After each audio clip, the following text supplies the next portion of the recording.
بمقتضى الفصل 51 وملفات ما حلتوهاش اللي فيها تقارير، الملفات ديال القنيطره وملفات ديال المكناس اللي بقات واقفه لمده سنه وسنه ونصف وانتم ما تقولوا ما تدخلوش، وملفات ديال الاختلاسات ديال الاموال العموميه اللي ما عرفش الراي العام شنو المعال ديالها، واش الحفظ واش توقفات واش فيها عفو، وبالتالي تقولوا لنا ما كاينش الانتقائيه. اللي ما بغاش الانتقائيه تحتكم الى القاعده القانونيه، وان الذي يحيل هو الوكيل العام للملك على وزير العدل اذا كانت القضايا ترتبط سواء بالجانب التاديب او بالجانب الجنائي. لهذا حنا بنطرحوا هذا الموضوع، انه والمساله ديال استقلال النيابه العامه عن السلطه التنفيذيه بالسلوكات اللي تنعيشوها يوميا، تنزيدوا نتاكدوا بانه ما خصنا الا نعجلوا بهذه العمليه، وانه الذي لا يدافع عن استقلاليه النيابه العامه يريد ان يتحكم من خلال ترأسه النيابه العامه، وانه في عوض ما يمشي الى طرح جميع الملفات دون انتقائيه دون حزب. شكرا السيد النائب. شكرا السيد النائب المحترم.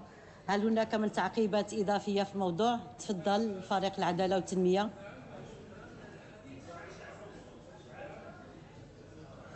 البعد عن التحكم في القطاعات كيعكس يعني حقيقة كيف يتعاطى هذا البعض مع المسؤوليات ومع التدبير ديال الشأن العام.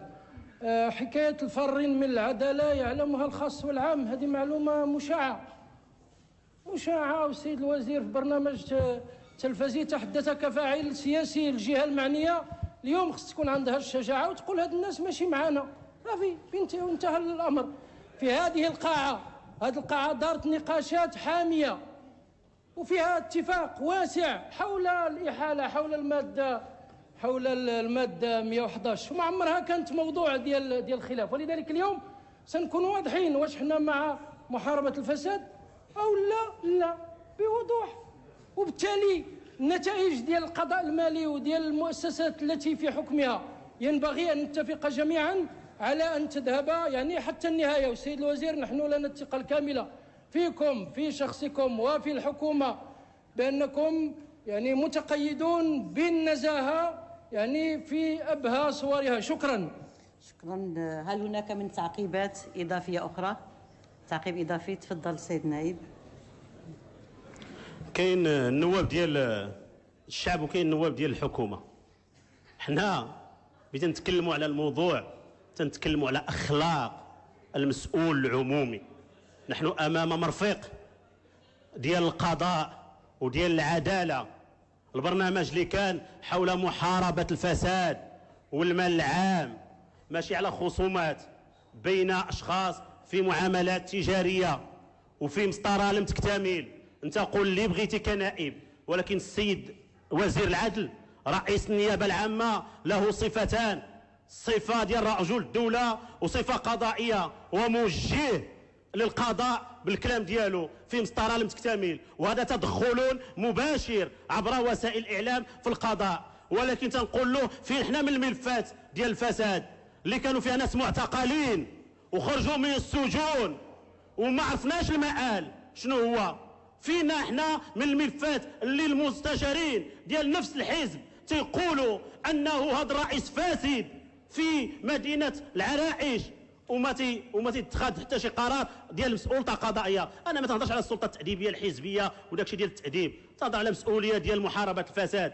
فين حنا من ملفات ديال تحالت عليكم ديال المجلس الاعلى للقضاء ديال القضاء والمجالس الجهويه، رؤساء لانهم ينتمون اليكم والى اغلبيتكم ما تيتحالوش، واللي تيكون معكم في الاغلبيه ما تيتحالش، وبيتي يولي في المعارضه تيتحال. وهذه هي الانتقائيه اللي تنتكلموا عليها وتنقولوا انه بغينا نحاربوا الفساد. محاربه الفساد ماشي عندوش الوان، ما عندوش رائحه. حنا ضد المفسدين وضد الانتقائيه، وما يمكن نكونوا الا مع استعمال المساطر القضائيه. شكرا السيد النائب. شكرا. هل هناك من تعقيبات اضافيه اخرى؟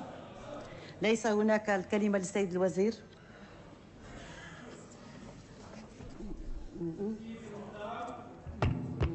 سيدي المحترم، لم تقرأ المادة 111 من قانون المحاكم المالية جيدا. لو قرأت هذا وجدت أن الفقرة الأولى تنص على أنه لا تحول المتابعات أمام المجلس دون ممارسة الدعوة التأديبية والدعوة الجنائية، أي إنه يمكن الجمع بين الدعوة الجنائية والدعوة التأديبية وأيضا المتابعات أمام المجلس. إذا قرأت القانون جيدا ستجد أن تلك صلاحيات الوكيل العام للمجلس الأعلى للحسابات، وتلك صلاحيات وزير العدل والحريات، ولا مجال للقول بمصادرة صلاحيات لفائدة صلاحيات. أما وأنك سيدي تحدثت بهذا القول الغليظ اللي هو الانتقائية، مرة أخرى أتحداك وأتحدى كل من يتحدث عن الانتقائية أن تراقبوا الأداء ديال وزير العدل والحريات. لماذا لا تتجرؤوا على تشكيل لجنة تقصي الحقائق لنقف على كل ملفات ملفا ولنقف هل هناك ثمة انتقائية؟ هل هناك تمييز بين فريق الحزبي وفريق الحزبي؟ أقول لكم إنكم قد مسكتم من اليد ومن الجانب الذي يضركم في جسدكم الحزبي وهو الفساد. وأقول لكم حضرات السيادة والسادة أن الجسد الحزبي سيدة الرئيسة، السيدات والسادة النواب، لا اسمع، السيدات والسادة النواب،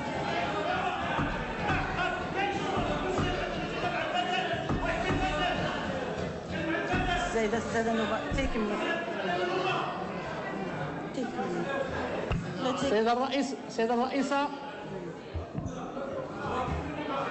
سيدة الرئيسة أرجو عدم احتساب الوقت الذي تم تضييعه من طرف السادة النواب على حساب وقت سيد الوزير. تفضل سيد الوزير. أقول سيدة الرئيسة وأقول للجميع إن الجسد الحزبي كالجسد البشري يفرز الأوساخ بشكل طبيعي، ويحتاج الإنسان أن يذهب إلى الحمام ليتخلص من الأوساخ. الجسد الحزبي يحتاج أن يلج باستمرار حمام المحاسبة الذاتية والتخليق الضروري للتخلص من الكائنات الانتهازية والنفعية. أنبه إلى أن الإنسان الذي لا يتخلص من أوساخه فإنه مع الزمن تتكاثر الأوساخ وتصبح مع مروره قاذورات وميكروبات وفيروسات تؤدي في النهاية إلى هلاك الكائن الحزبي. شكرا سيد الوزير.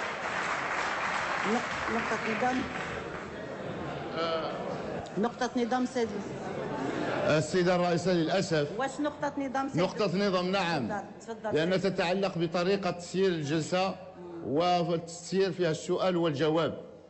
إذن فاحنا للأسف أننا انتقلنا من إلى من اللغة الشريعية السياسية إلى لغة الحمامات، إلى لغة الحمامات والكسالات.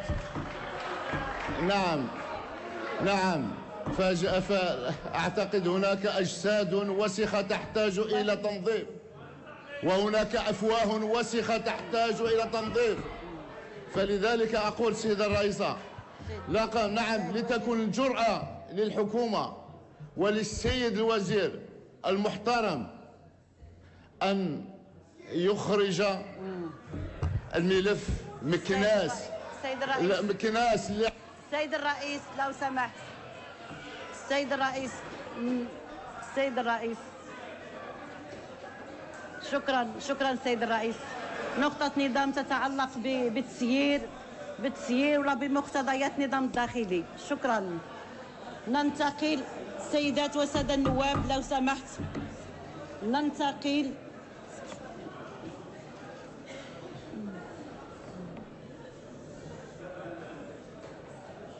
شكرا السيدة الرئيسة.